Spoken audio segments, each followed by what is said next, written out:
Good morning. Good morning. I don't know where the walk-up music is. Alex was going to bring his guitar in and play for us. Where's he at? Good morning, David Clapp. Howdy. How are you today? Outstanding. Look at this room full of beautiful people. That's great. Well, I want to welcome you to our town hall meeting to discuss the NAR settlement. And today I am very honored to be next to a fabulous panel of educators. These guys have had their finger on the pulse since the very beginning of the settlement agreement. And they have been working very hard to try to figure it out because it's a lot. And so I'd like to introduce you to my good friend, David Clapp. He's a broker at RE/MAX Alliance Group. He's also a past president of the Realtor Association of Sarasota, Manatee. He serves on several committees, especially the Forms Committee he's the chair of the Forms Committee for Florida Realtors. So a good person to pick his brain about what's coming forward and how they put these things together. And so I want to welcome David Clapp. Thank you. Another gentleman that I met some time ago who was a bright shining star at Stellar MLS. Like you can ask the guy anything. He's smart. He's real smart. He is Chris Lumio. He's the Senior Business Development Manager at Stellar MLS. Very nice of him to drive here from Clearwater this morning and be with us. And so let's give it up for Chris Lumio. And of course, last but not least, someone that I met in Leadership Academy right here at the Realtor Association of Sarasota, Manatee. Met her and her father. I don't know if you guys know the great Steve Greenberg. He's a legend. And Natalie worked with Steve Greenberg, her father, for several years, and now has decided to be on her own at Coldiron Law. So welcome, Natalie Coldiron. So you guys, you're curious about this stuff, huh? I'm still curious about it, but these guys are going to answer some really good questions. And I think I'll start off with David Clapp, and I'll say, you know, David, what happened to create the settlement agreement, and what are the requirements to comply? Is this on?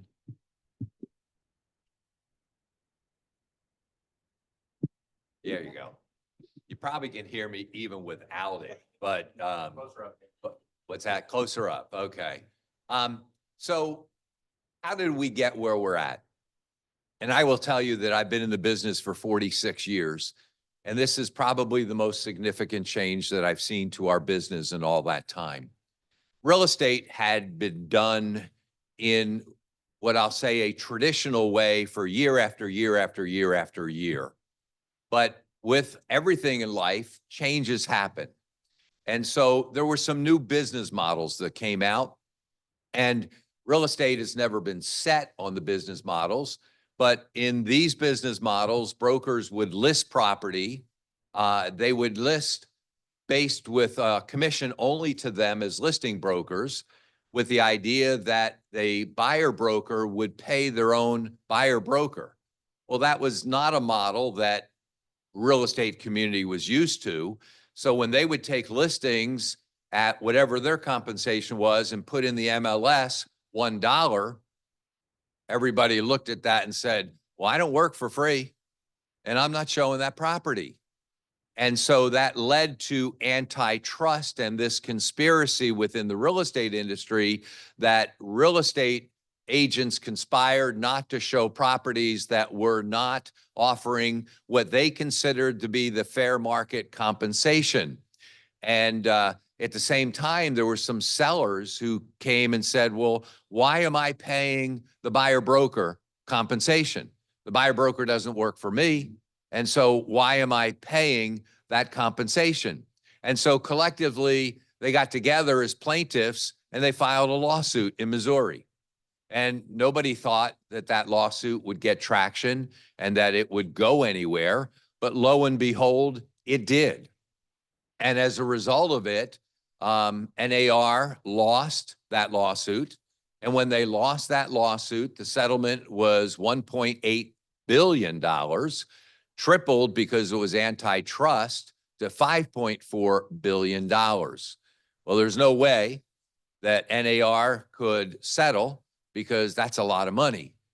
And to appeal it, they would have had to post a bond. That bond would have been excess of $1 billion. And that became a problem.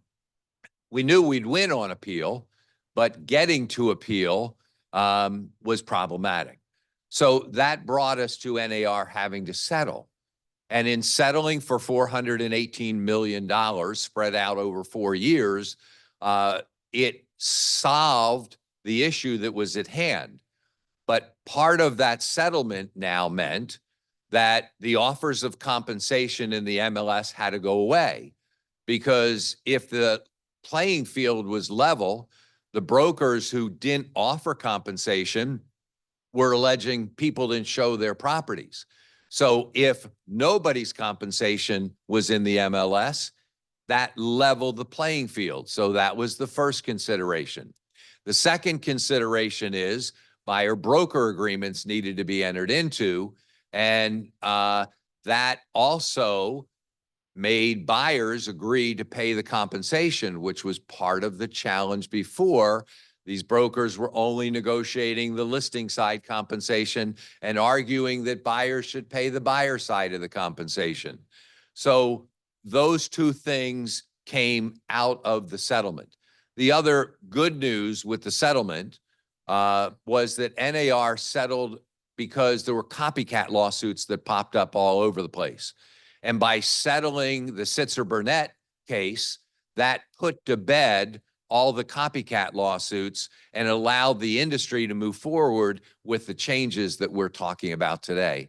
So that brings us to that question, and I'll develop that a little bit more with some of the other questions. Thank you, David. I really appreciate that description. That was really well thought out. So let's go and talk with Chris for a second.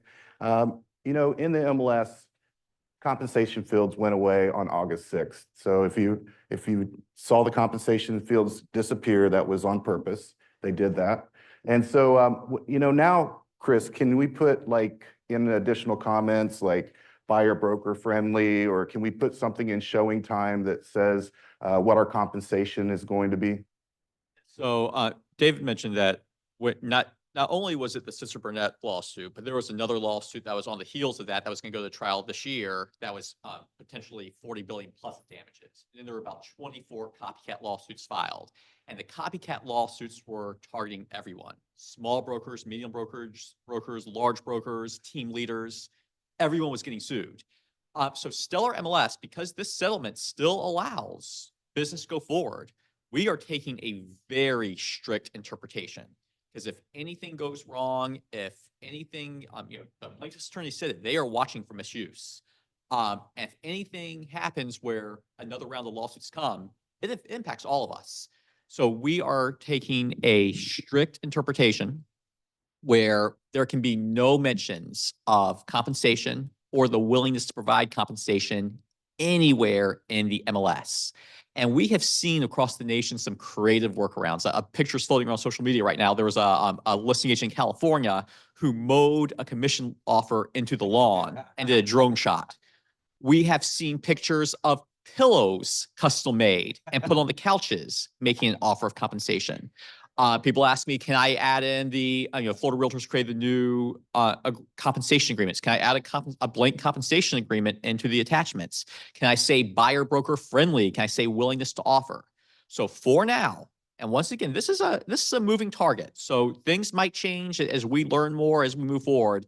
But at the beginning, we are taking a strict interpretation. There can be no mentions of compensation, concessions, or allowances anywhere. We're going so far to say we don't even want mentions of any allowances in the remarks for now. This could change. Our board of directors is talking tomorrow, and we might to rethink some of this, but no mentions of, you can't put in the remarks anything about concessions, credits, or anything like that. With that being said, Stellar MLS has created new fields for seller concessions. The settlement does allow that. The settlement allows to communicate concessions, but concessions can only be communicated through the concession fields, not through their marks. So right now there's a question for concessions, yes, no. If marked yes, both the public and realtor remarks will auto-populate with verbiage. Seller will consider concessions if made in an offer. So that's going to populate in both the public and realtor remarks. And there's also an option to put in a percentage amount or a dollar amount for concessions.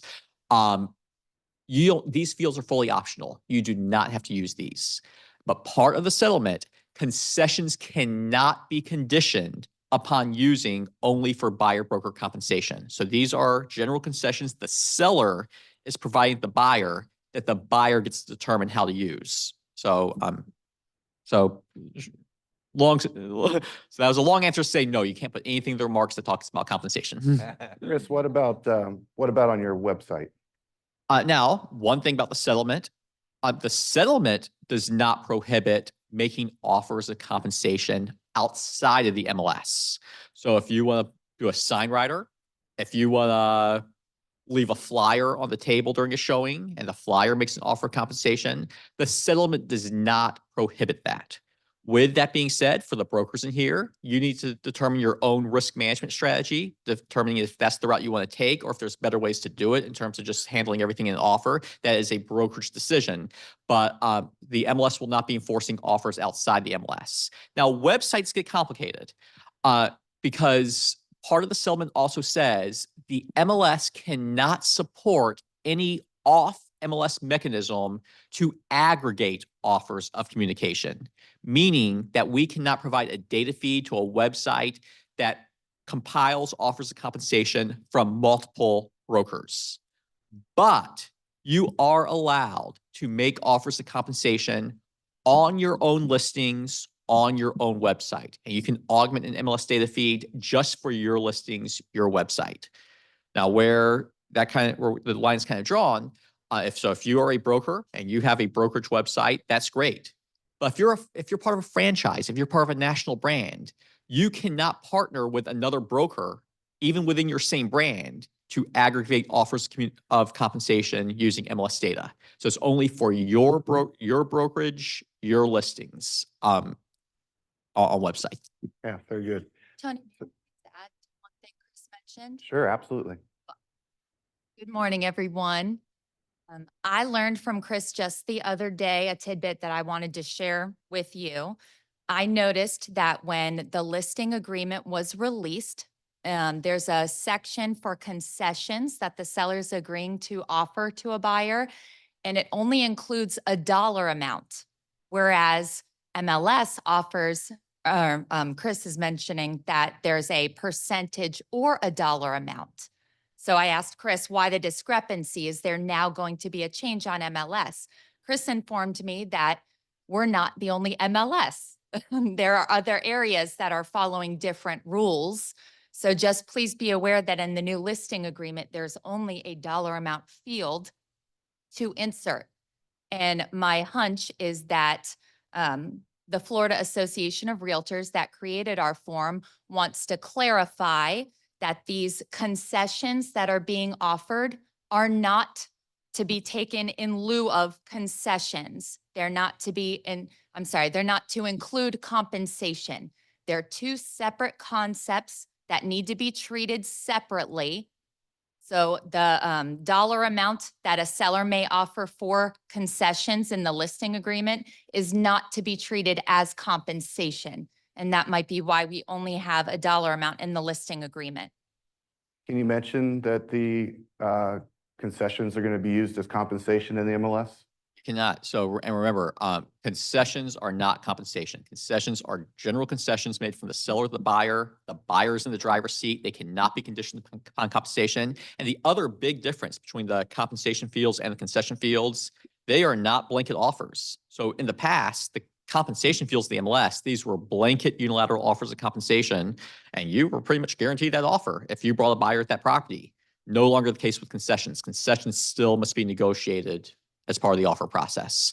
But yes, as you said, the Florida Realtors agreement only allows for dollar amount concessions. We do have brokers who use other listing agreements. So that's why right now we allow for both. You don't have to put any type of number in the concession fields. You can leave the concession fields totally blank. They are 100% optional, and you can mix and match what you want to use. Once again, we are looking into further changes could be forthcoming. A lot of MLSs around the country are noticing that the concession fields are being used as an alternative to compensation, and they're having to rethink them and rethink how they're structured. So this is just what we have at the beginning, but this is going to be a moving target as we move forward. Thank you. You know, Dave, we've had a lot of forms. A lot of forms came out of your committee and into Florida Realtors. You've been a busy man, haven't you, sir? So, you know, maybe you could just tell us a little bit about what you need, what kind of agreement you need prior to showing a property. Well, Florida Realtors has created some new forms, and you don't want me to go through all the forms yet. You just want the No, question of, I don't know if you guys are aware, but Dave is going to teach a class on Friday, which is tomorrow, correct? yes. And you could tell him where it's going to be at, but it's going to go more in depth into forms and history and all those things. But right now, we're just going to have a brief overview. Yeah. So tomorrow here at 9 o'clock, and I know the class is pretty full. So if you want to get in, you probably need to check on it right now, or not now, but when this is done. And it will be here. But I'll teach all of the new contract forms tomorrow. But to Tony's question, Florida Realtors has created 3 different forms that meet the settlement requirements. So they are a property pre-touring agreement, which is the most non-intrusive, least requirements. It doesn't go through broker obligations. It doesn't go through buyer obligations, but it meets the settlement requirement in that it indicates compensation is negotiable and not set by law. It has a section on what the compensation would be. It talks about the 2 requirements for when you need to enter into a written agreement, and that is anytime that you are offering broker services and touring properties, you must have a written agreement.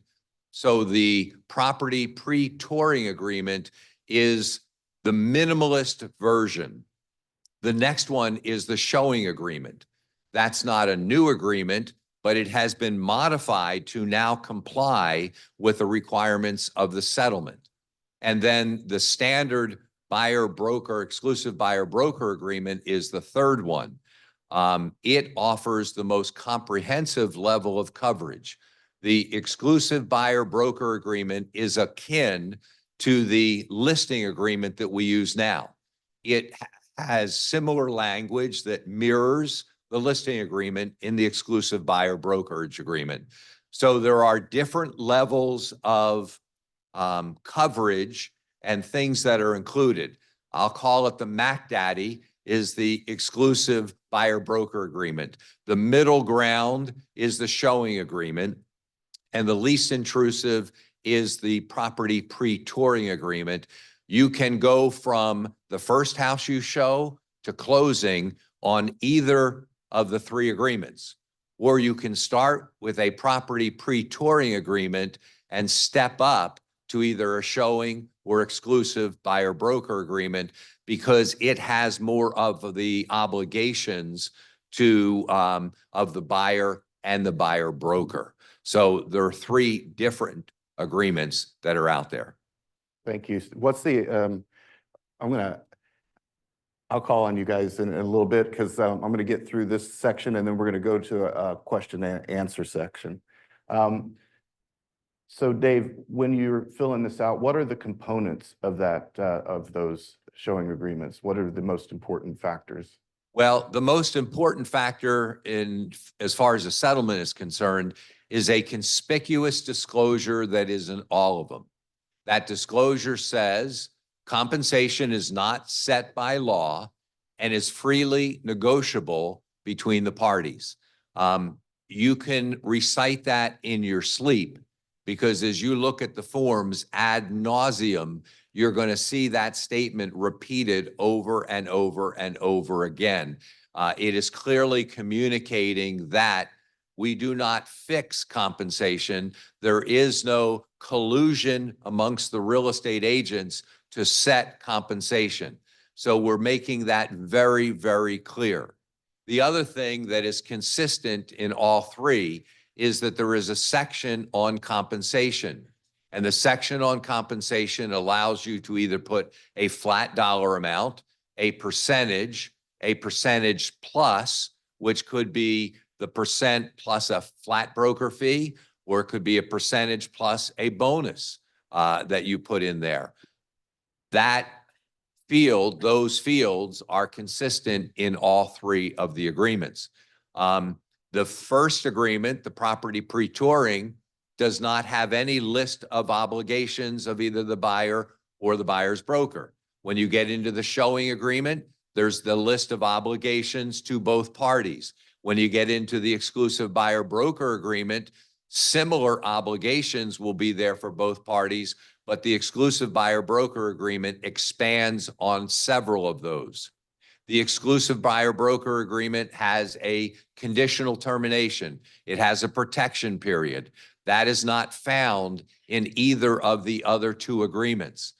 The showing agreement and the exclusive buyer broker agreement have a retainer section in it. And I expect that we will see agents start to collect a retainer. That retainer only appears in the showing and exclusive buyer broker. The first one, the property pre-touring, there's no retainer provision, although there is a separate retainer agreement that you can use in conjunction with the property pre-touring agreement.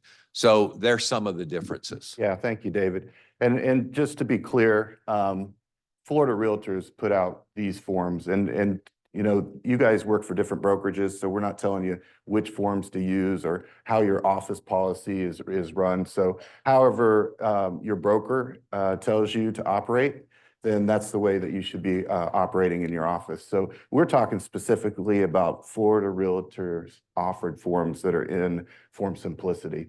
Yep. And so when we get that buyer broker agreement signed and we put that our compensation is X, but they're only offering Y, I want to ask Natalie, what do we do in that situation? I heard that contracts are negotiable. Is that also the same with the buyer broker agreement? Well, the settlement requires that commission is negotiable, yes. And under the settlement, an agent can only collect what has been approved by the parties in writing in the listing agreement and the buyer broker agreement. So the compensation that you're collecting must match what was written into those agreements. You cannot collect more, and whether you're moving it up or down, that you're going to have to modify your agreement, the listing agreement or the buyer broker agreement. And there are modification forms available to you for that purpose in Form Simplicity. Yeah. So, Chris, I know that Stellar has kind of been tasked with oversight of this. And so can you just go into a little bit about, you know, how you guys are going to monitor these buyer broker agreements? Yeah, so this has been a journey since March 15th when the settlement was announced. So normally Stellar MLS stays out of the forms and contracts lane. We rely on our association partners and our Florida Realtors partners for that. But then in May at NAR mid-year meetings, the MLSs were told, the exact quote I think was, "Oh, guess what? You're responsible for enforcing this requirement. Godspeed." So we're like, okay. But here's the thing. We are only responsible for enforcing that prior to touring residential property of 1 to 4 units, residential property for sale, 1 to 4 units. This does not apply to commercial, does not apply to rentals. You have a written agreement in place with your buyer that meets the requirements of the settlement that Dave mentioned. The disclosure that commissions are negotiable and not set by state law. The clear and conspicuous amount that is not open-ended. You have to list a specific amount of what you expect to be compensated. And also a statement that if you are going to that you cannot receive anything more than what you agree to pre-touring. Now, of course, agreements can be modified, but you enter into an agreement with your buyer. And remember what Dave was saying at the beginning, how one of the things where this was becoming an antitrust issue was the idea that buyer commissions were not really negotiable. They were almost like, the accusation was they were just kind of being tied to the listing side. It was a blanket unilateral offer. No matter what that buyer's agent did, no matter what experience they had, everyone was being given the same offer that was not negotiable by the buyer. So the spirit of the settlement is that now when you work with a buyer, you talk to your buyer up front before you ever enter into a property with them, to say, this is what I expect to be paid. And it could be a variety of things. It could be a dollar amount, a percentage. It might be like who knows what new miles will come out. Maybe it's going to be like a per touring or per contract fee. But you spell it out specifically, this is what I get paid. Of course, then it is fully negotiable who pays it. That's part of the offer process. The listing broker can pay it, the seller can pay it, the buyer can pay it directly. But what we have to enforce, though, is that when you tour property with a buyer, you have an agreement that has those aspects: the disclosure, the specific amount, and the statement that you cannot receive more than that amount. All the Florida Realtors forms, the showing agreement, the pre-touring agreement, the exclusive BBAs, all meet the requirements. But if, as a broker, you develop your own buyer agreement, make sure it has the elements of the settlement. Now, how do we enforce this? We are not, at this point in time, we're not going to require you to upload buyer broker agreements, but we have a mechanism now under the external links and matrix where it can be reported to us if someone is showing properties without an agreement. And if so, we reach out to that person within 1 business day. They have to provide us with a copy of their agreement. And it's a severe fine, $500 automatic fine, if one does not exist. Who's gonna report it? Well, here's a scenario that we might see. You're doing the right thing. You want to make sure your brokerage has a risk management policy. They do not want any further lawsuits. They don't want this industry tied up in litigation for the next 5 years. It has been for the past 5 years. So you do this correctly. And you go to a buyer and you explain, hey, I cannot show this property with you until you sign this agreement. Well, I just worked with so-and-so last week and they showed me a bunch of properties without signing the agreement. How are you going to feel? You're going to probably want to report that to us. So that's how we're going to be enforcing this in the short term. But we're only enforcing that the form you use has the elements of the settlement. Yeah, very good. So, this settlement agreement, through Stellar started enforcing the language in the contract or in the MLS, and also the buyer broker agreement on August 6th. But Natalie, there's people out here that have listing agreements that were already in place prior to that date. What do they need to do? The settlement requires certain elements that Chris and David went through, and the older versions of the listing agreement and buyer broker agreement either go the opposite. So they either don't include that language or they state something that would be in violation of the settlement. So if you're using the current version of the listing agreement and the buyer broker agreement, nothing further is needed. The previous version of the listing agreement was March 2024. Only a disclosure should be needed. Nothing should be needed to be amended.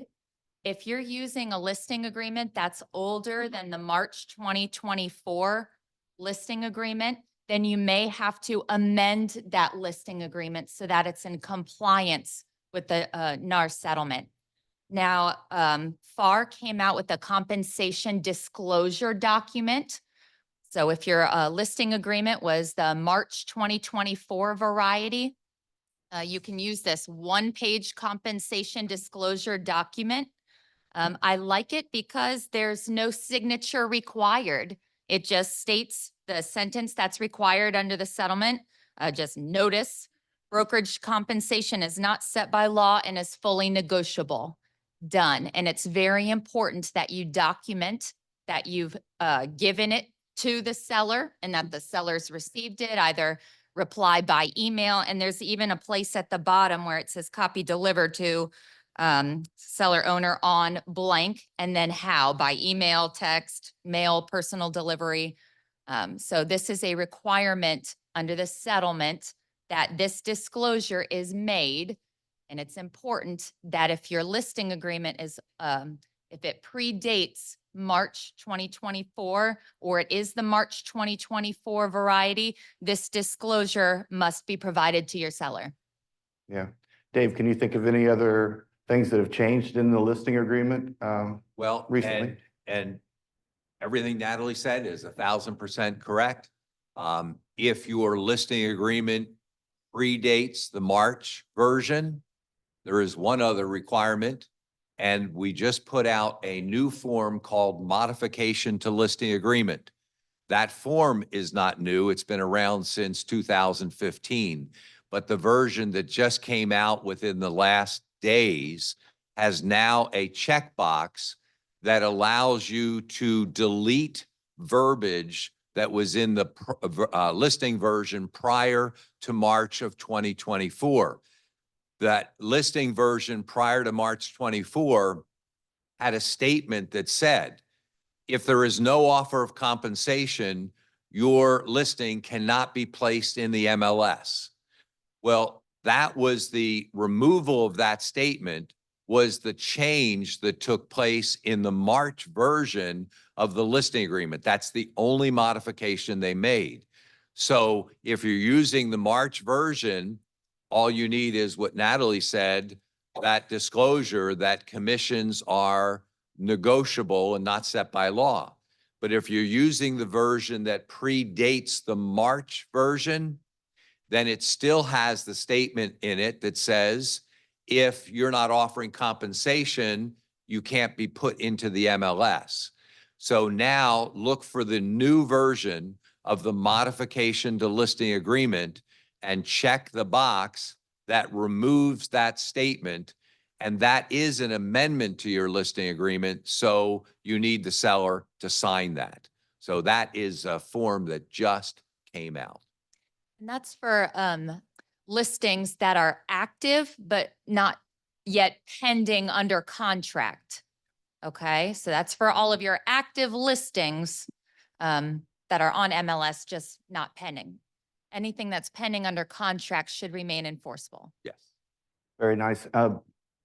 Natalie, since you brought that up, because there's certainly some changes in the listing agreement, and one of them is a broker to broker compensation, and then the other one is a seller to broker compensation. Can you explain the differences?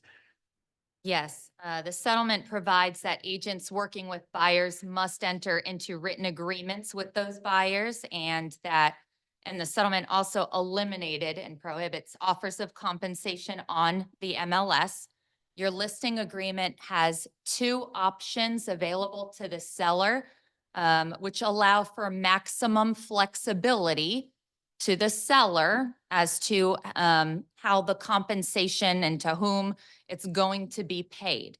So these options are now available that we didn't have before. And both options have to be memorialized in separate agreements. The first option in the listing agreement is for the compensation to be paid to the listing broker, and then the listing broker will offer to share in that total amount to a buyer broker who procures a buyer. The second option is where the seller is allowing the listing broker to offer a percentage of compensation that the seller will be paying to the buyer broker. Now, there's a compensation agreement for each of those two options.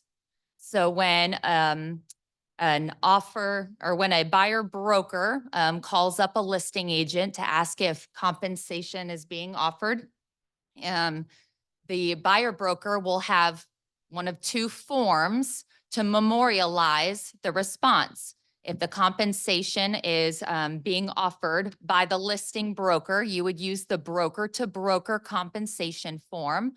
Or if the listing agent responds that seller is offering to pay compensation in the amount of X%, then the buyer would know to use the seller to broker compensation form. And both of those forms meet the requirements of the settlement, and that will determine who pays the compensation and where it goes. Are there additional forms that we can use to modify those Yes. compensations? Why, yes, there are, Tony. There are there's a modification form for the broker-to-broker compensation agreement, and there's a modification form to the seller-to-broker compensation agreement. As I mentioned, under the settlement, you can't receive more compensation than your client has agreed to in writing in advance.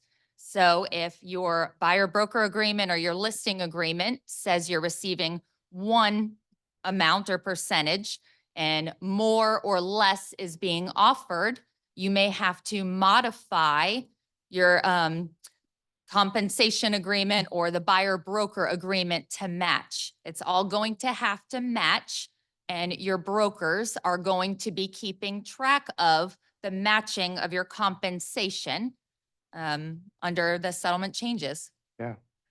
So Chris, social media is a big thing, right? Can we put compensation in social media, and are there any concerns about that? Can and should are two different words. Yes, you may. The settlement does not prohibit you from making offers of compensation off the MLS. Okay, Stellar MLS, we've been watching this stuff for years, and unfortunately, there are multiple storms out there. So A, there's this first round of lawsuits, but B, the Department of Justice has also been showing a lot of interest in our industry, really since well, I think for decades, really, but especially since 2018. And there's been a history. There was a settlement that was entered into in 2020. DOJ backed out of that settlement. NAR sued, had them uphold it. NAR prevailed, then it got overturned on appeal. But basically, the DOJ has been clear to resume their investigations in this industry. Now, NAR's having conversations, but the DOJ has made very clear they don't want to see offers of compensation anywhere. They only want to see it negotiated into contracts. Whether or not that goes anywhere, whether or not the DOJ intervenes further and tries to set rules for the industry, who knows? But it's just something that we are keeping in mind, that the DOJ has made very clear that they do not like to see offers of compensation anywhere. They think it should be negotiated as part of an offer. Right now, though, what's in front of us is that the settlement says that you are allowed to make offers of compensation outside of the MLS, as long as you don't use an MLS data feed to aggregate offers of compensation from multiple brokers. So Stellar MLS would not enforce if you put an offer on your social media, on a flyer, on a sign rider. David sent me a picture the other day of in the lockbox that on the key ring, they've made an offer of compensation. That's all allowed. But the minute you put a picture of one of those things in the MLS, if you put a picture of that key in the MLS, or a picture of the social media post or an attachment or something, that's when Stellar would intervene. Or if you use an MLS data feed for two brokers to come together and to aggregate offers of compensation. Good answer. Yeah. So what if, I'm just going to throw this out here. Anybody can answer this. Yeah, you're having an open house. Okay. And you are there, representing the seller, and the buyers are walking through and they don't have an agent with them. Are we obligated to have everybody sign a buyer's broker agreement at the door? So, yeah. I'll take that. No, you're not. So it's very clear that you need to be working with the buyer, offering broker services and showing property. Those two elements are needed to require a written agreement. So when a buyer walks into the open house, you're there for the seller, whether you're the listing agent or work with the listing agent company, you are there on behalf of the seller. And so when a buyer walks in and they're unrepresented, you're still able to show them the property without getting a written agreement. But why do we sit open houses? Well, we'd like to sell the house, right? But we know that we oftentimes don't sell the open house. So what do we want to do? When they say, no, I'm not interested in this house, you say, I've got 3 other houses in this price range. Let's get together and let me show them to you. Now you need to enter into a buyer-broker agreement, because now you are offering broker services and showing. Those two elements come together, you need a written agreement. The buyer goes, I love this open house. I want to buy this house. now you need to enter into an agreement because now you're going to be working, offering broker services. You're going to write, negotiate, contract to close. You're going to do all those things in addition to having just shown that property to them. So now you need to enter into a buyer representation agreement. Now, this is a concept that's familiar to me as an attorney because I represent clients. And if you can picture yourself sitting in an open house, you are marketing that property on behalf of the seller. And in that moment, you're working for the seller. And unrepresented potential buyers that are walking in, you're simply marketing the property and working for the seller. Now, there's a fine line that can be crossed depending on the questions that the buyer starts asking you. And if you have to ask yourself, well, if I respond to this question, will I then be assisting with negotiations for the buyer?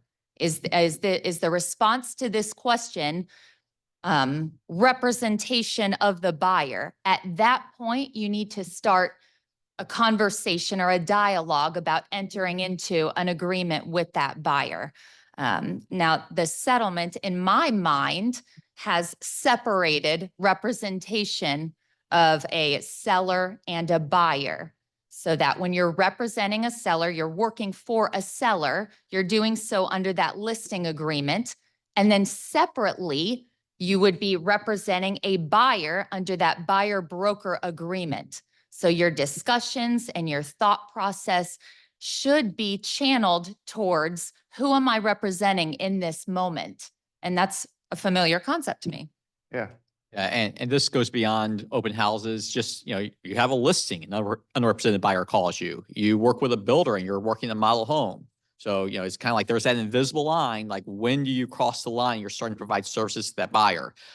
My general advice is like, when in doubt, get an agreement. And the good news is it doesn't have to be an exclusive agreement. The pre-touring agreement is so simple and non-committal. It's really just the buyer saying, okay, you're going to show me this home. No money's due up front. If you do end up buying from me down the road, we'll enter into another agreement where I will be paid this amount, and it has the required disclosures.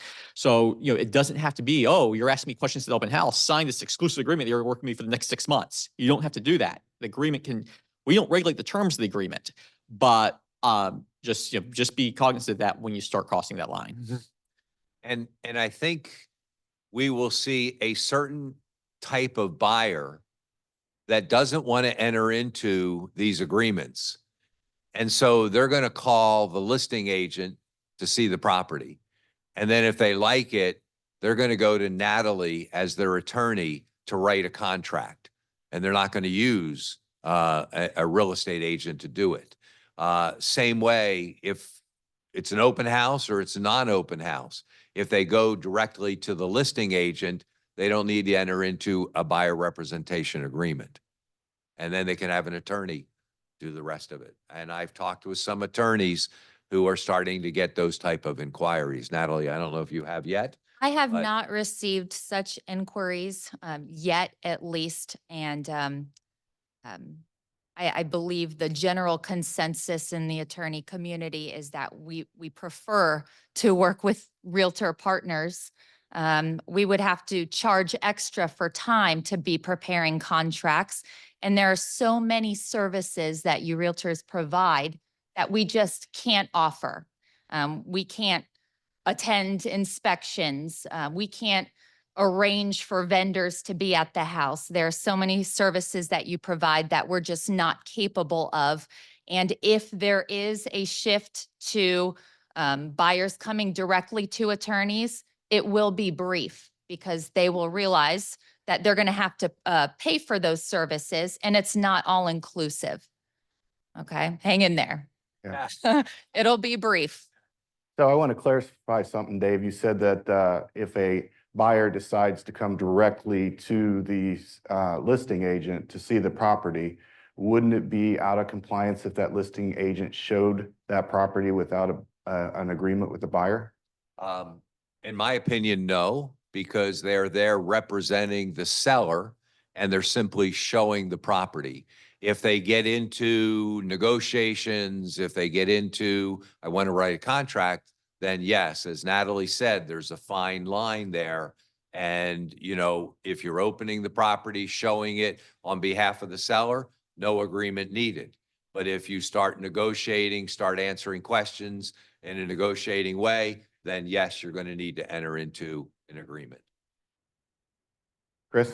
And actually, one other thing, and this kind of leads into a separate topic, but what happens if you have a buyer who approaches you, maybe you're doing floor time in the office and they just, oh, my childhood home just went for sale. I want to buy it sight unseen.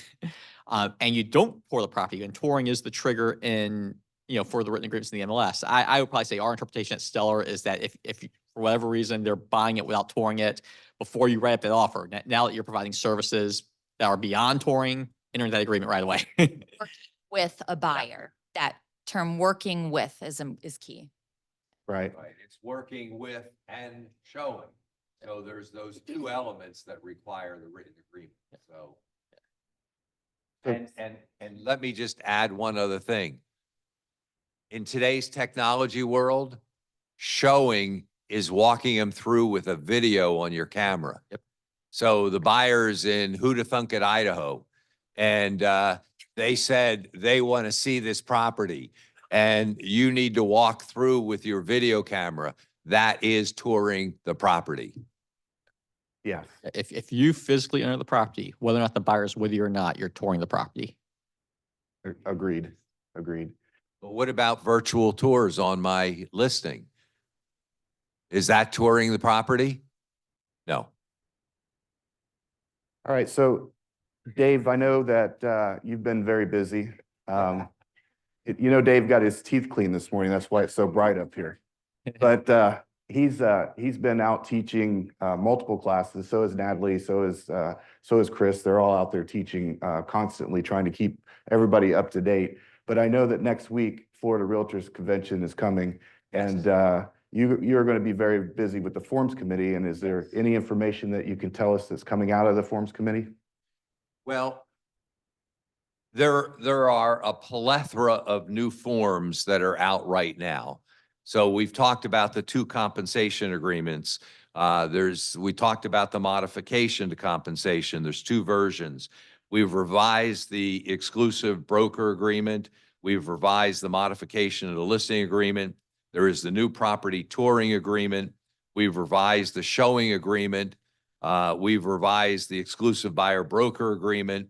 There is a new modification to exclusive buyer broker agreement. There's a compensation disclosure. All those are out. Now, in all your software packages, they're there. And tomorrow I will teach on all of those forms. Now, there's coming soon things like credit related to buyer broker compensation, an addendum, a new seller's agreement with respect to buyer broker compensation, possibly a new commission addendum. All 3 of these would have the ability to negotiate concessions or compensation in the sales contract, which is acceptable. It's not a violation of the Code of Ethics. You can do that. Plus, there will be I'm sure, a revision to the vacant land contract. The vacant listing agreement hasn't been revised yet. So there's a number of forms that are being looked at. At my committee, we're going to talk about the commission agreement. You used to use the commission agreement for sale by owners, but now we have compensation seller to buyer's broker. So that commission agreement has not been updated. It is not compliant, but it can be used with commercial or leasing. And so we're going to talk about, do we sunset that form or do we revise it? There's a retainer agreement. That's not compliant. But if you use it in conjunction with the property pre-touring agreement, you can still use it that way. If you use it with rentals, you can still use it that way. So we're going to talk about whether we keep that or sunset it. The commission addendum will be talked about at my committee, and we'll decide what direction we go on a specific commission addendum. So yeah, it's going to be an active convention. There are a number of forms that are still in the process of being revised and coming out. And you're going to need to understand all of them and when to use them. They're there as tools, and they all have different applications. And so you need to become familiar with them. And again, I'd say get to a class that teaches on all of those forms. A question for Chris, that is, like we've been talking about these buyer broker agreements. Do you need to use them for vacant land or rentals? So right now, the settlement says for residential property of 1 to 4 units for sale. So we're not enforcing them for commercial, for vacant land, for rentals. Is it good practice to have one? Probably, but we will only be enforcing for residential property of 1 to 4 units. Okay, thank you.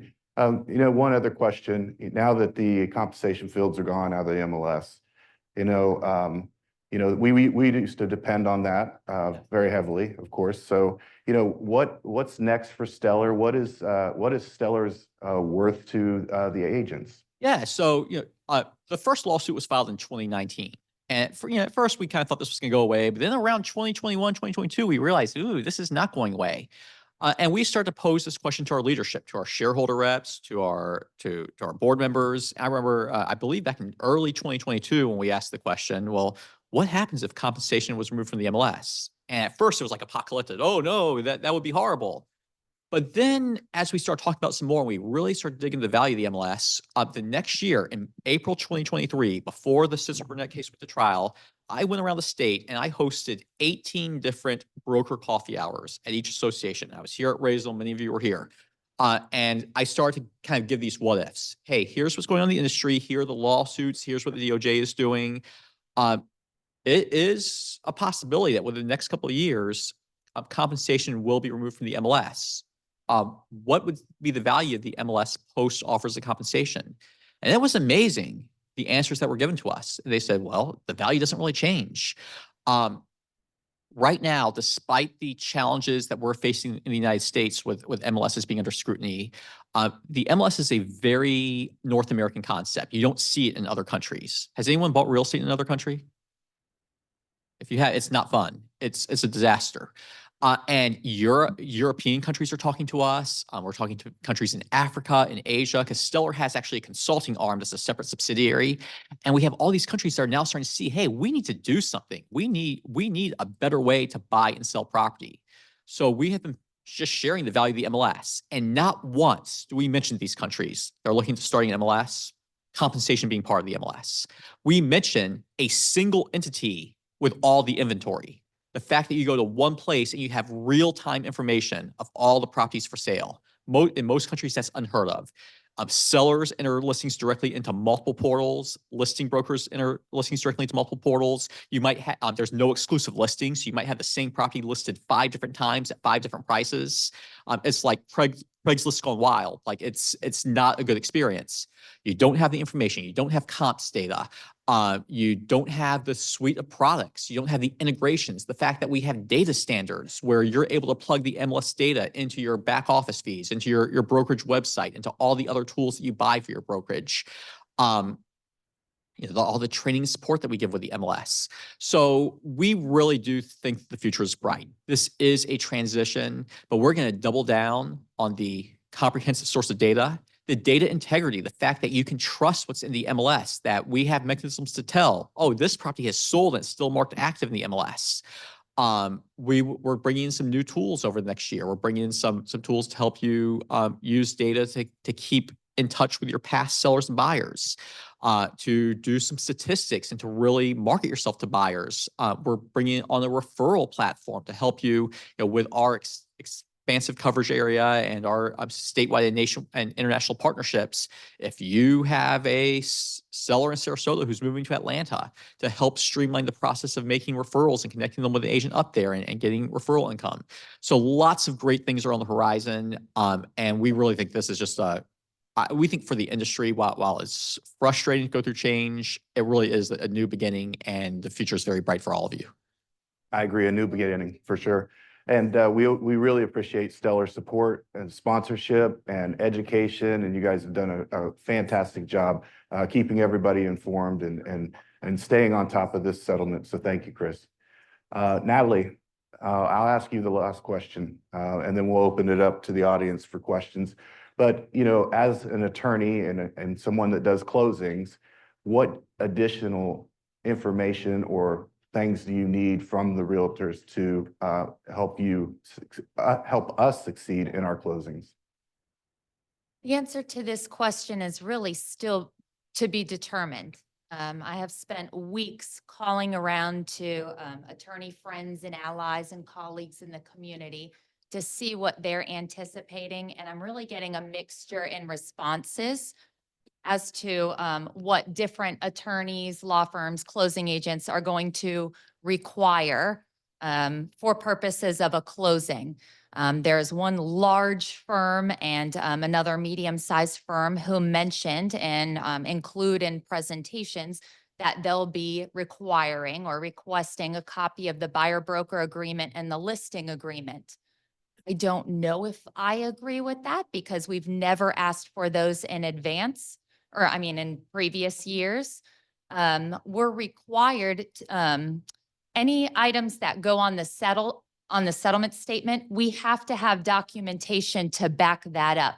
So at a very minimum, I'll be requiring a copy of the compensation agreement and either a disbursement authorization from the broker or an email written documentation from the broker, both confirming the commission so that I have backup in my file as to the compensation that's being paid and from whom. But as far as closing agent requirements, I'm really getting mixed responses. All right. Yeah. Any thoughts? Yeah. They took my mic. Yeah. So I would speak loud enough, but it's being recorded, or so we need the mic. But I sit on the FAR Bar committee, which is a group of attorneys and realtors. And so it's a lot of closing attorneys, and they're all talking about wanting to have copies of listing agreements and buyer broker agreements. Nothing required by law. Natalie talked about having backup documentation. Right now, most of you, if you're a listing agent, you fill out a form saying the listing compensation is this and we're splitting this, and the closing agents rely on that.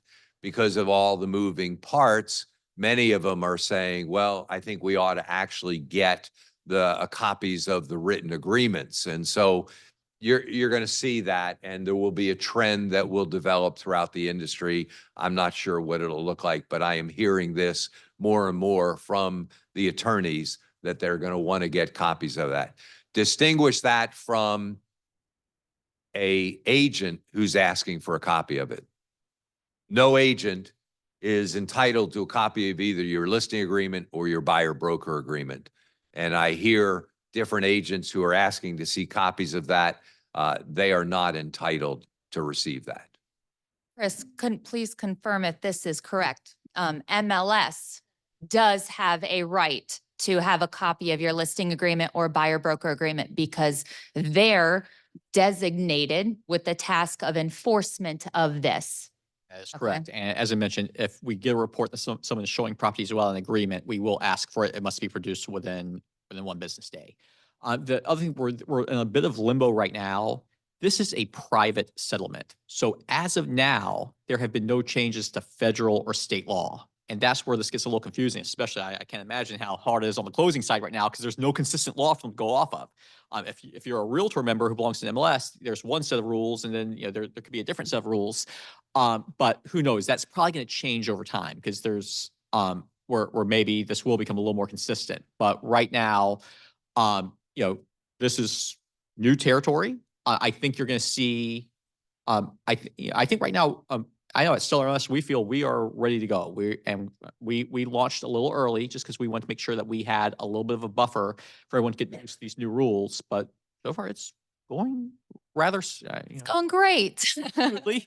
Everything's fine. Fairly, but once again, this is going to be, we're going to adapt. We're going to see, oh, well, we probably need to have more clarification on this, and this item. And when that happens, we'll provide the extra clarification. So as we go through the next few months, as we enter into this new reality, as we learn new use cases, this will continue to be a moving target. Thank you. I think, Max, how many people we have online? Do we have a number? 40? 41, that's great. It's great. And this auditorium's full, so we should have some good questions to ask our panel. So we have 3 hands up already, and we'll start with the beautiful Rachel McCoy. Rachel, if you want to wait till I hand you the mic so the audience members on Zoom can hear what you're asking. Hi, David, this is a question for you. You mentioned at an open house, if you're providing buyer broker services, then you would have them sign an agreement. So oftentimes when I'm doing an open house, I'll print out several of the comparables in the area just so that I can show them what else is out there if that's not the one for them. Is that kind of, this might be splitting hairs, but is that sort of a slippery, are you now providing broker services so you can't provide that information anymore at an open house? So I would say that you are getting on the borderline, because under the definition of working with a buyer, providing broker services, one of the things is looking at and presenting properties. So you're right there, but until you start to show them those properties, right now in the open house, you're there on behalf of the seller, not on behalf of them. But if they say to you, yeah, let's go out and look at those, better get a buyer broker agreement signed, and you can do it right there. Alex? Yeah, I have a procuring cause question. So let's just say that a buyer signs a touring agreement and looks at properties with a showing agent, then opts not to use that showing agent and instead goes directly through the listing agent. How is procuring cause affected, and how does that rule either need to change, or how does it address this situation? The showing agreement is specifically missing exclusivity. Okay. That's really all I can say as far as procuring cause. I really feel that the touring agreement and the showing agreement are missing that element that would help you with that procuring cause. So procuring cause is an interesting issue. When you go back to offers of compensation being in the MLS, that was a unilateral offer of compensation to everybody, blanketed. So anybody could claim that they were entitled to it. Now it's out of the MLS. So who's entitled to compensation? The person who has the compensation agreement. We talked about 2 compensation agreements, either from seller's broker to buyer's broker or from seller to buyer's broker. If you don't have one of those agreements, you're not entitled to compensation. So when it comes to procuring cause, you can argue you're the procuring cause, but you're not necessarily entitled to compensation unless you have one of those showing agreements with your name on it. There's your answer. For the panelists, we have a question on Zoom. Is it a requirement or recommendation to have the seller sign a compensation disclosure if your listing agreement predates March 2024? You want? I apologize. Would you mind reading that one more time? Yeah, and I don't know if you guys can see the TV. No, we cannot. Okay. Is it a requirement or a recommendation to have the seller sign a compensation disclosure if your listing agreement predates March 2024? It's a requirement that that compensation disclosure be provided to the seller if they're using that listing agreement form that predates March 2024. So it's not optional, it's a requirement. So if it predates March of 24, not only the commission disclosure statement, which simply has the obligatory language that brokerage commissions are not set by law and freely negotiable, but if it predates March of 2024, you need also to use the modification to listing agreement and check the box to remove the statement that says if offer of compensation is not provided, it cannot be placed in the MLS. So if it's pre-March 24, there are two requirements, two different forms.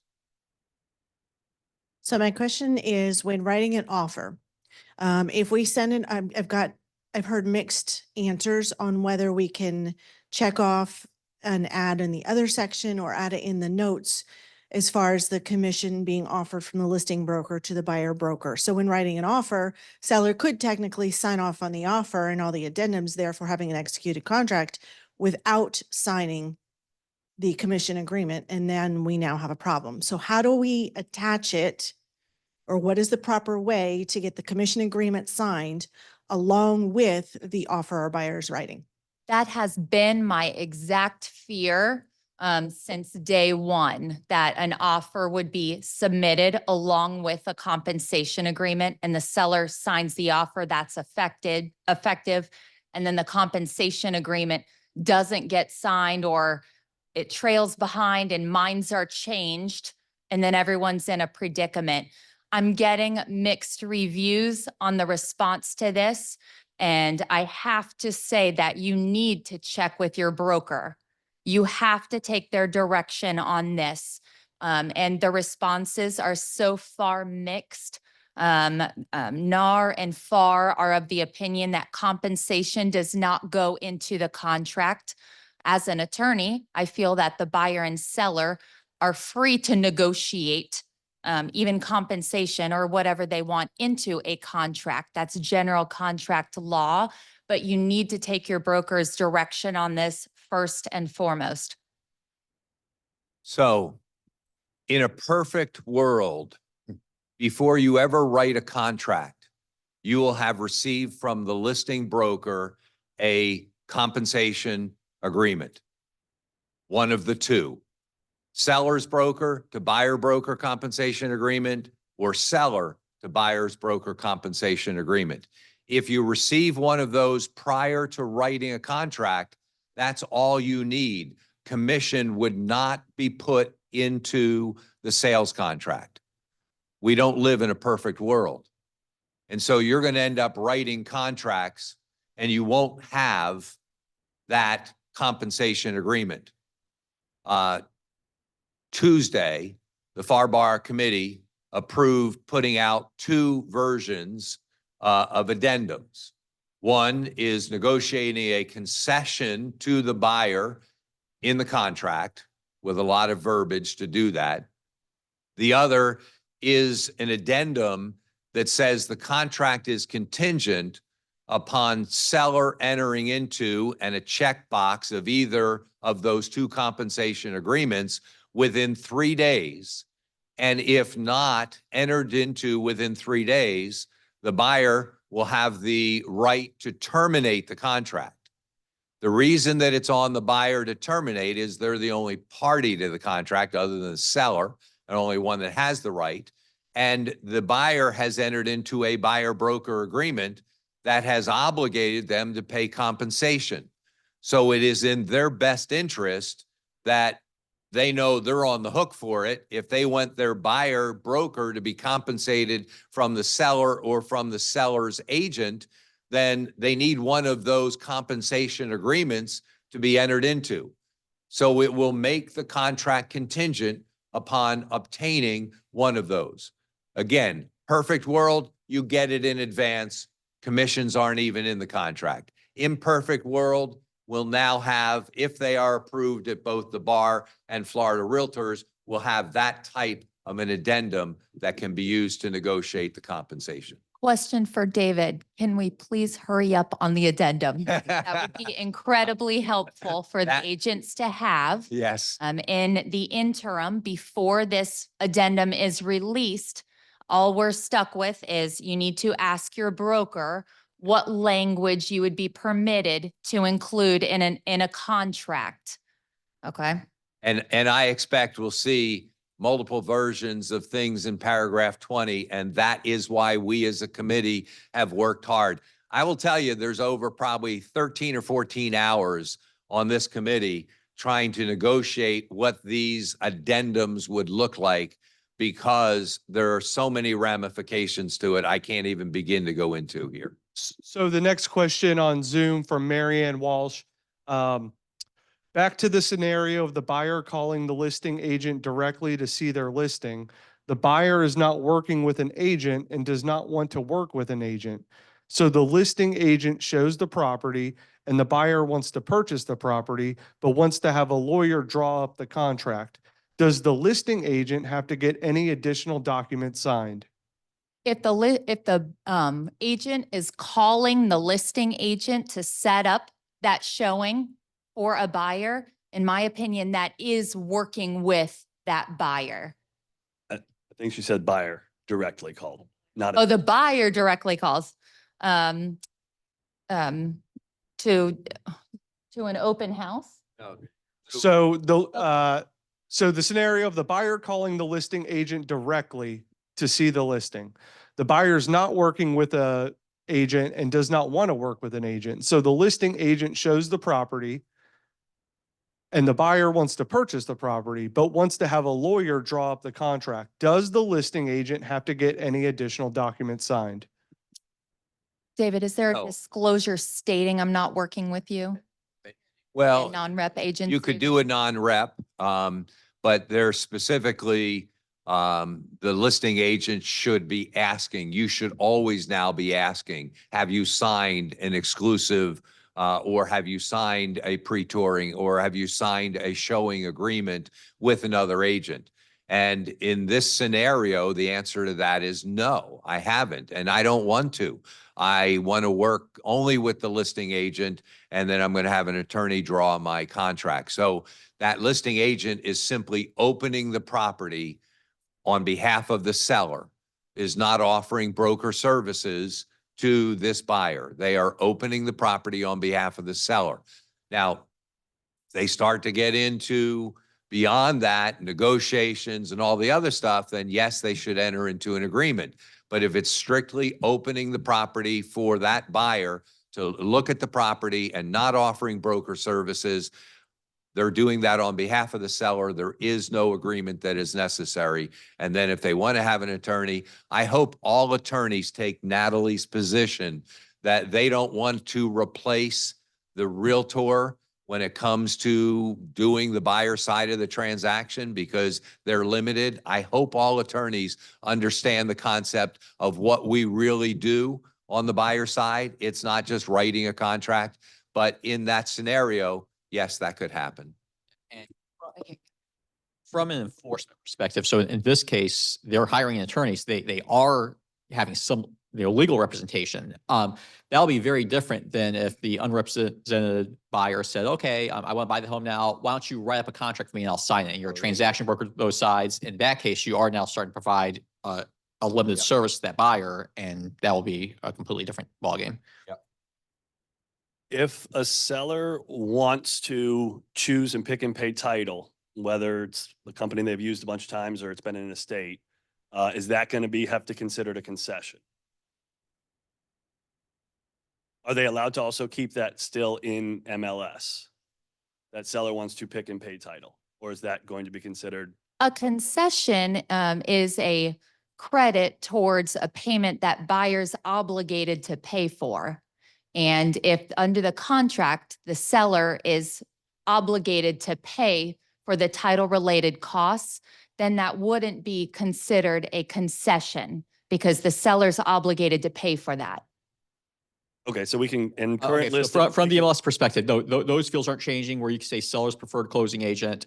What you cannot say is any specific dollar amount for any type of credit or allowance, except for in the concession fields. So in the remarks, you cannot say seller provide a $6,000 selling credit or closing credit. They can still say that seller prefers to pick and pay with XYZ closing. Yeah, because that's not but you can't give any type of specific amount. And the reason for that is just enforcement. And this could change. And our board is actually going to be talking about this tomorrow. But right now, we don't even want to see things like we're going to give a $6,000 roofing allowance because right now we would have to manually go in and check all those dollar amounts to make sure that's an appropriate offer. And the volume's too high right now. One day that could change. We might find some other ways to do that.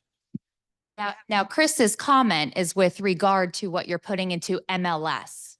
okay, from an enforcement perspective. Then also what goes into the contract, whether you can put that concession into the contract and how you're allowed to word that. It's my opinion that you should not put into the contract, seller shall credit to buyer at closing blank percent towards buyer agent commission, because that crosses the line of putting commission into the contract. Check with your broker first. But according to Joanna Watkins, concessions cannot be conditioned upon and should not be mixed and incorporated into, or compensation should not be into the concession. Those should be separate items. So the two addendums that I talked about, one will be specific to be able to negotiate concessions from seller to buyer to specifically pay for compensation.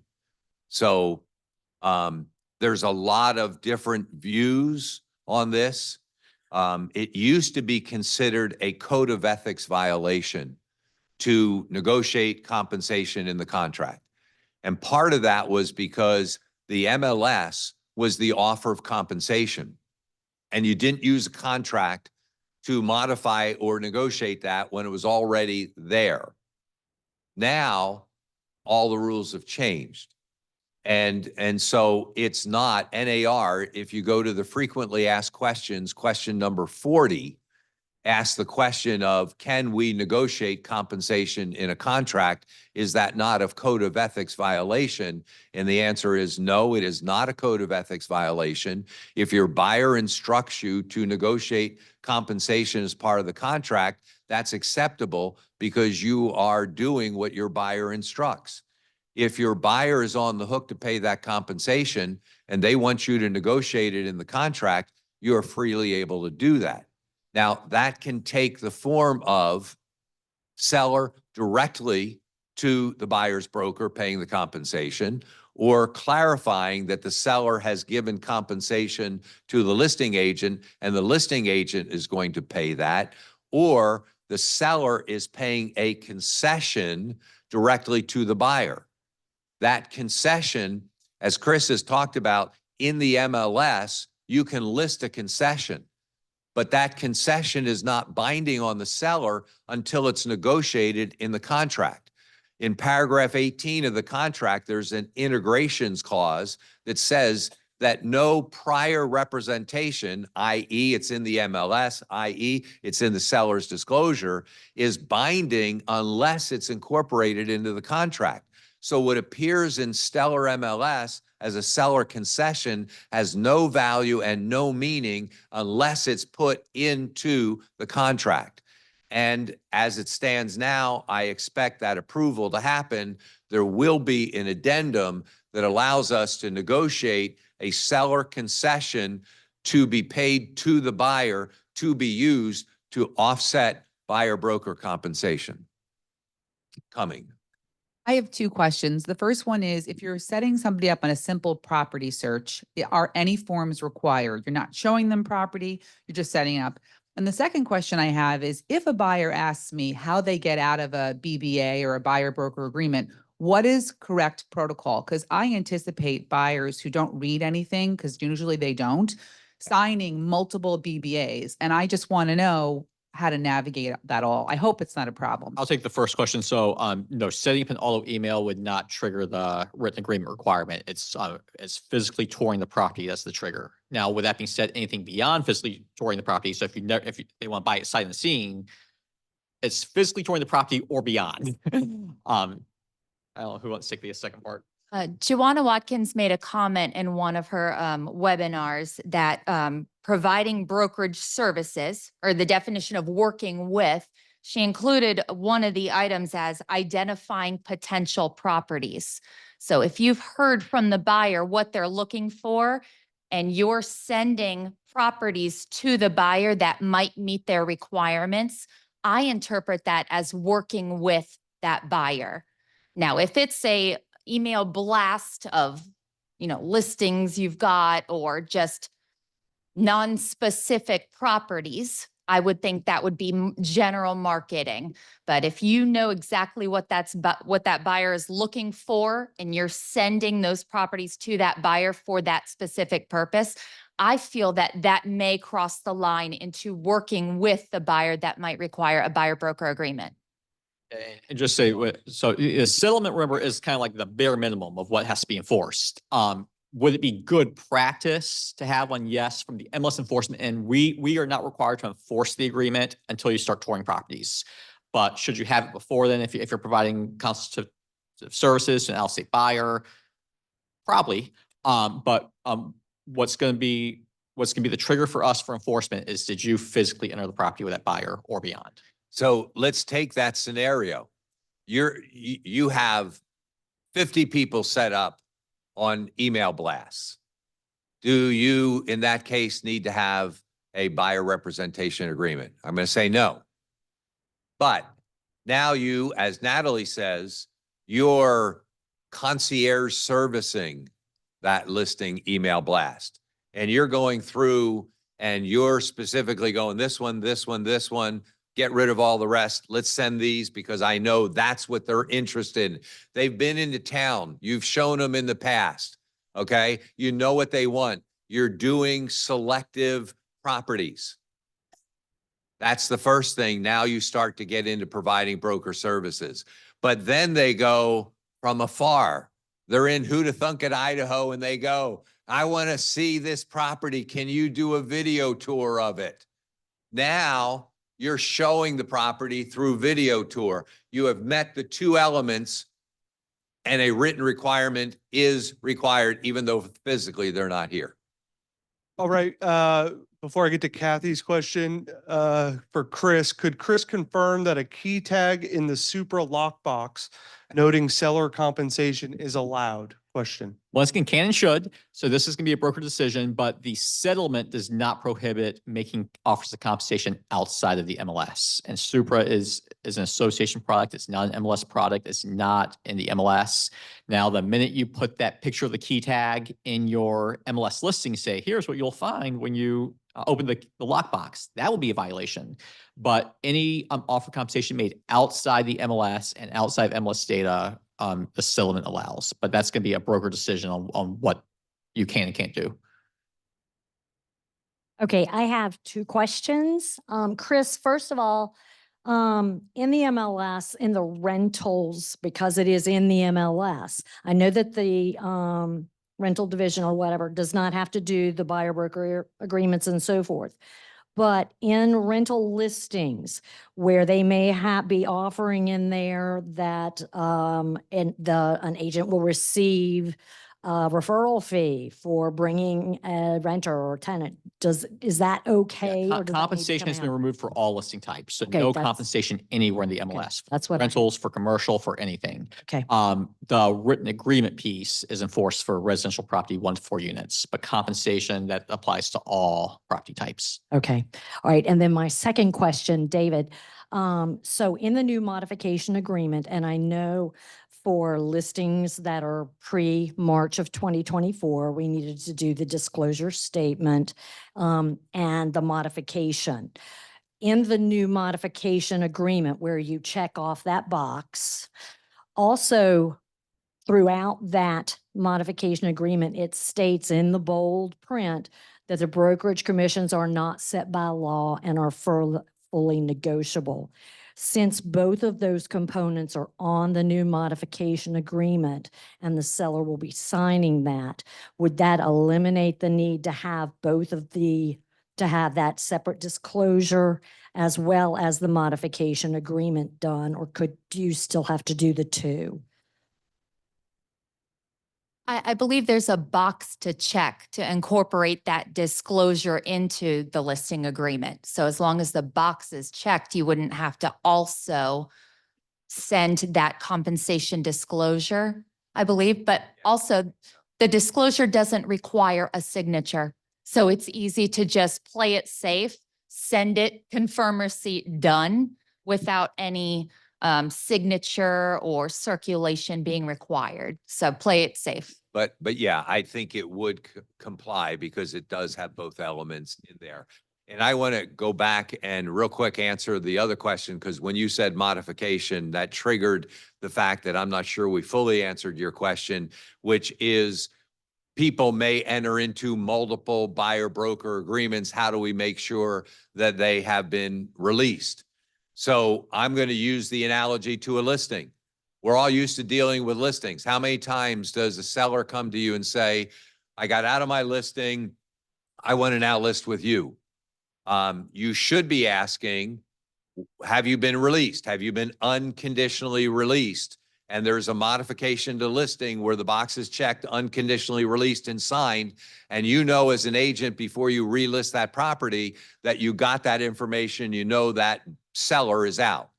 Buyers now, if they sign an exclusive buyer broker agreement, there is a modification to the buyer broker agreement, the same way as there's a modification to the listing agreement. And there's a checkbox that says unconditional termination. And if they were under a exclusive buyer broker agreement, that's the form you're going to need to get to show that they are released. And you should be asking that.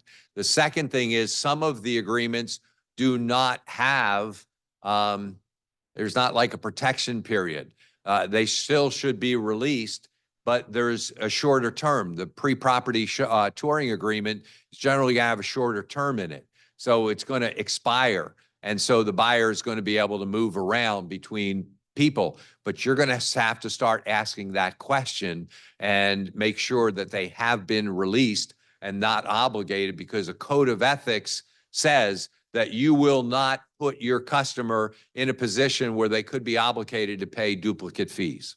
I also want to point out that the buyer broker agreement, there's a place at the top for you to specify either properties or counties or areas that you're working with that buyer in.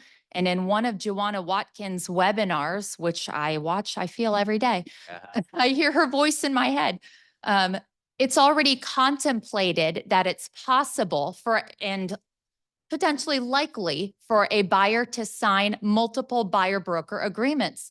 Perhaps this buyer wants to explore Lee County or Hillsborough County. So either you refer them up there or they meet with an agent up in those counties to search for homes. So there could be competing buyer broker agreements out there, and it could be within the same large company. So brokers are going to have to figure out how to handle and keep track of competing buyer broker agreements so as not to step on toes. There is a sentence as far as even conditional termination of a buyer broker agreement. Just like in the listing agreement, it says if the buyer enters into a new buyer broker agreement with another agent, that would end the right to receive compensation. Okay, so between the termination period and the protection period, that would end the right to receive compensation. You agree, David? I do. Okay. Yeah, I do. But that is in the protection period of the exclusive buyer broker agreement. But that protection period is not in the showing agreement, nor is it in the property pre-touring agreement. So again, you need to clarify which. And there's going to be companies that create their own buyer representation, buyer broker agreements. So you're going to have to ask beyond. You're going to need to ask questions here. If they've been, if they've signed an agreement, what is it that they've signed, and make sure that you're not stepping on that other agreement. Also, from a legal perspective, because I understand your concern, Mairead, the sentence says consumer's obligation to pay broker's fee ceases upon consumer entering into a good faith exclusive buyer brokerage agreement with another broker after the termination date. There could be room for claim of an ethics violation if perhaps, you know, it was on purpose for cutting you out as an agent. That good faith entering into another buyer brokerage agreement could open up the other broker for an ethics violation. And let's be clear, the only broker entitled to receive compensation is the one who has what? The compensation agreement. So while that buyer may have signed multiple buyer agreements, it's the buyer who's on the hook to pay that. That new agent under the new buyer broker agreement doesn't necessarily have a procuring cause, because if they didn't get a compensation agreement, they have a right to go against their buyer, but they don't have a right to go against the listing broker, because if the listing broker didn't provide them a compensation agreement, that's what gives you the right to compensation. Okay, so really important that you get compensation agreements. I have a question regarding listing broker obligations. So in the first place, and understanding that the documents themselves are private to the firm, in the event, does the listing broker have an obligation, A, to discover that there is a signed agreement, just an acknowledgement that such an agreement exists, and what that level of compensation might be? There's no, to my knowledge, there is no requirement, policy, law, regulation that requires the buyer broker to provide a copy of that buyer brokerage agreement to the listing agent. If that's what your question is getting at. So my question specifically is that if I am a listing broker, do I need to discover that there is a signed agreement without even seeing the document? I don't need to see the document. Honestly, I don't even want to see it. But as far as the document itself, do we have an obligation to confirm that there is a BAC signed? No. Pretty much for the written agreements, the MLSs have been named the enforcers, so. So, and in addition to that, I will say that in these compensation agreements that we have worked on in the FAR Bar Committee, it starts at the top where the parties acknowledge that the buyer has entered into a buyer broker agreement. So if you're using that rider, you're acknowledging that you have entered into a buyer broker representation agreement. Okay, we got two on Zoom, one from Margot. Does this apply to seasonal rentals, whether single family residence or condo, or is this not considered residential since it's being run as a business? Written agreements are only required for residential sales, 1 to 4 units. However, compensation cannot be offered for any type of listing in the MLS. All right. And then Marianne, regarding concessions, if concessions are negotiated in paragraph 20 of the sales contract between the seller and the buyer, for example, using language such as seller will credit buyer a certain percentage for closing costs, the buyer can then use that to pay their buyer broker compensation per their BA buyer broker agreement on the closing statement, correct? Yes, they can negotiate concessions from the seller to the buyer, and the buyer can use that to pay their buyer broker. But the whole reason we're coming up with these addendums is so that you don't have to put that in paragraph 20, because you guys screw it up sometimes when you write it in paragraph 20. So the reason that the FAR Bar Committee has spent all these hours to try to draft addendums that make sense and are legally enforceable is so that you guys don't have to screw it up in paragraph 20. So yeah, but yes, it can work. Statements were made that has caused such a misconception about concessions being mixed in with concession or with compensation. And it was pitched to the realtor world as though compensation fields are gone, but here's this concession field and buyers can use that concession towards whatever they want. Compensation and concessions have to be treated separately. And there's danger in this thought process of saying buyers can use this concession towards whatever they want, including compensation. That will cause issues with financing. Okay. And then also if there's financing, a buyer may have used up their entire seller concession just on day one and have nothing left to negotiate with. So I do not recommend confusing or offering concession in lieu of compensation And now in the list, in our new listing agreement, it's not even an opportunity because you're only given a dollar amount that the seller authorizes you to offer. The listing agreement no longer includes a percentage. So now it won't even look commensurate to compensation. I have a couple questions, and both of them actually are in regards to the BBA. The first one is from a brokerage standpoint. When I know a brokerage is supposed to check the BBAs, but so we check it, to make sure it's filled out correctly. Do we have to check it against the showing time or a contracts or? I mean, I know it's supposed to be No, date no. stamped, So we have to check. if you're a listing listing brokerage, you don't have any obligation to enforce that the agent who's showing properties has a BBA or. No, but for the, if we have the buyer's agent. On the buyer side, as a broker, Right.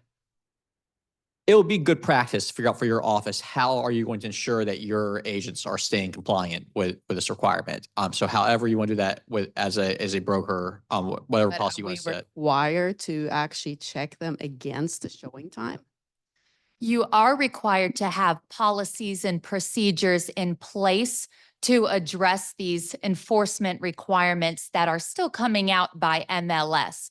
And if you can picture yourself in a situation where, as a broker, one of your agents is being accused of showing properties without first having that buyer broker agreement in place, how are you as a broker going to prove to MLS that that's not true, that you have the policies and procedures in place? And how are you going to keep track of that?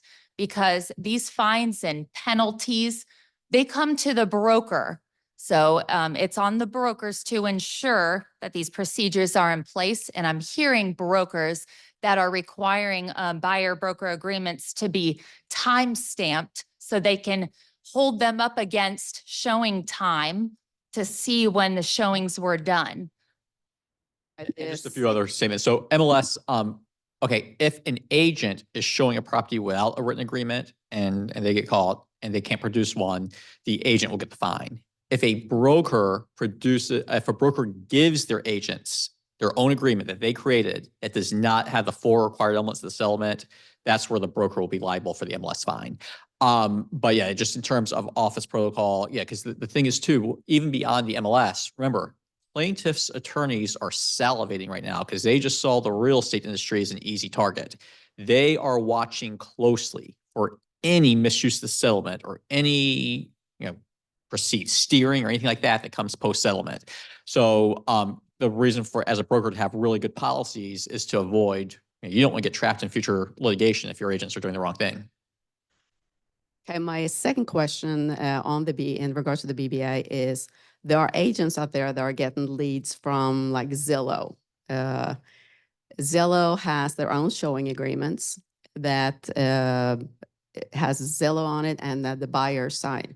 Zillow is telling them, okay, this is okay for you as the buyer's agent just to show this property without any additional BBA. So, and I'm just saying most of the portals, I think, are going to be coming up with their own showing agreements or touring agreements. And as long as they have the specific amount of compensation expected, I think one of the ones even says $0 right now. $0 for me to show you properties for 2 weeks. And if it has the statement that commissions are negotiable, if it says that you cannot receive more than what is agreed upon in your agreement, that's all the MLS is looking for, that has those required components. Now, with that being said, does an agreement like that give you a lot of protection? Probably not, because some of these agreements are literally written to say, you owe me $0. I'm going to show you properties, you give me $0, and if you want anything else, we negotiate a separate agreement.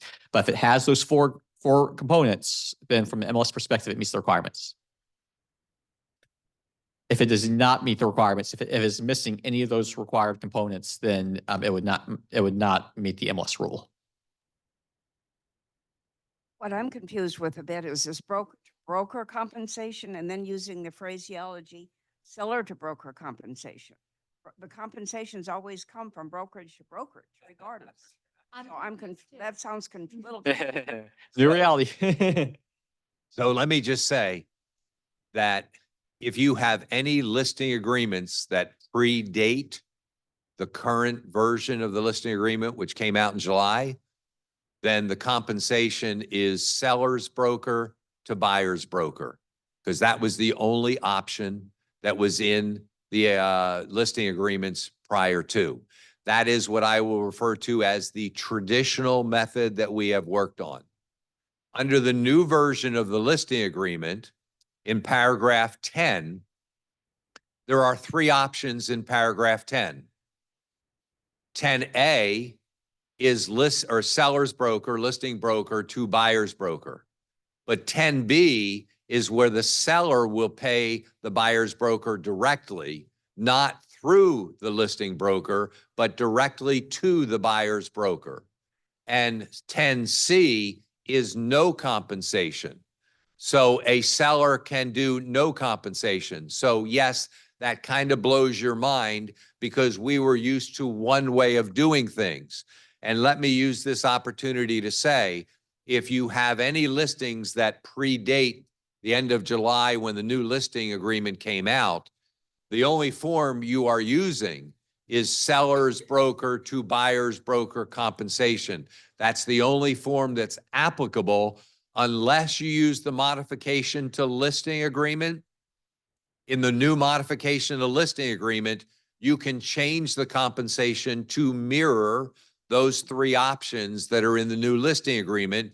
And if you do the modification to change it to seller directly to the buyer's broker, then you can use that compensation agreement, seller's broker to buyer's broker.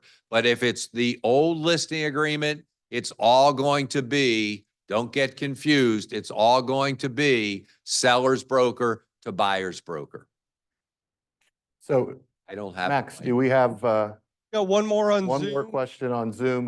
We could We'll take stay. questions all I'll day stay. We'll and stay. the panel will stay afterwards if you have any other questions. You're here in person, so you get us. Yes. Okay, so last one from Marianne. Say I'm working with the buyer and I call the listing agent to see if the seller is offering any compensation on that property.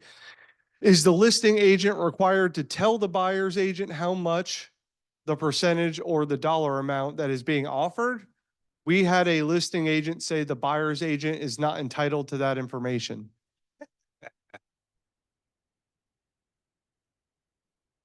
Go ahead, Natalie, and then There is a NAR frequently asked questions number, and I had it memorized, and then they changed the numbers on change me. them all I the think it's time. in the late 40s, early 50s. yeah.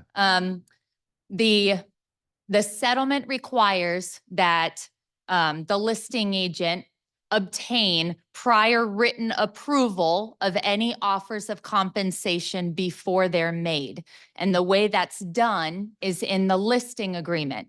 The listing agreement was very carefully worded to say seller approves of this exact dollar amount being offered to the buyer or the broker that procures the buyer. So that was made on purpose.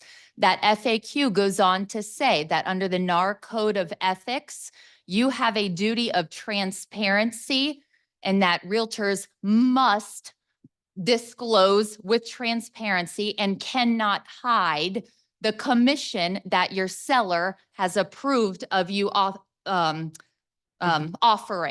to a buyer broker. So it's that eases my fear of listing agents and buyer brokers hiding commission or lying about commission because it's specifically in the NAR FAQs and it's specifically in the NAR Code of Ethics that you must disclose with transparency.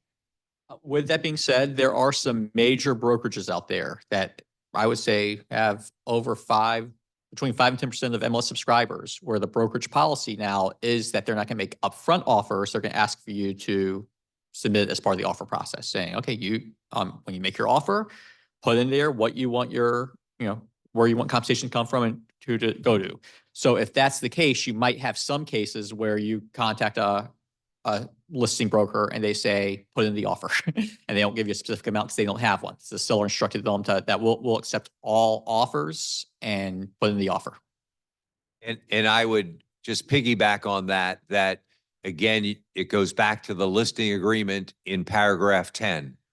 If they've checked 10A, then the seller has authorized them to do seller's broker to buyer broker, and they should disclose that. But if they check 10C, where the seller is offering no buyer's broker compensation, then there is nothing they can say, nope, there is no offer, bring us a contract, negotiate it in the contract. All right, very good. Thank you very much to our panel. I want to point out that, yeah, just give them another one. I want to point out that our staff here at the Realtor Association has worked very hard on putting this together. And in addition to the website that we have has NAR settlement information right in the top tab. And so it will take you to a link where you will be able to see everything that has been put out by the National Association of Realtors, Florida Realtors, and Stellar MLS all in one place. And it's a very good tool that you can use. There's 95 now frequently asked questions on the NAR site. So please use those as your resources. Joanna Watkins is the head legal counsel for Florida Realtors. She's been putting out some very good videos and they're very informative. So please go to that. And if you guys have any questions afterward, I think our panel is going to stick around for a little bit. So thank you, everybody, for taking time out of your day to be here. Denise, is there any room? Is there any room in tomorrow's class?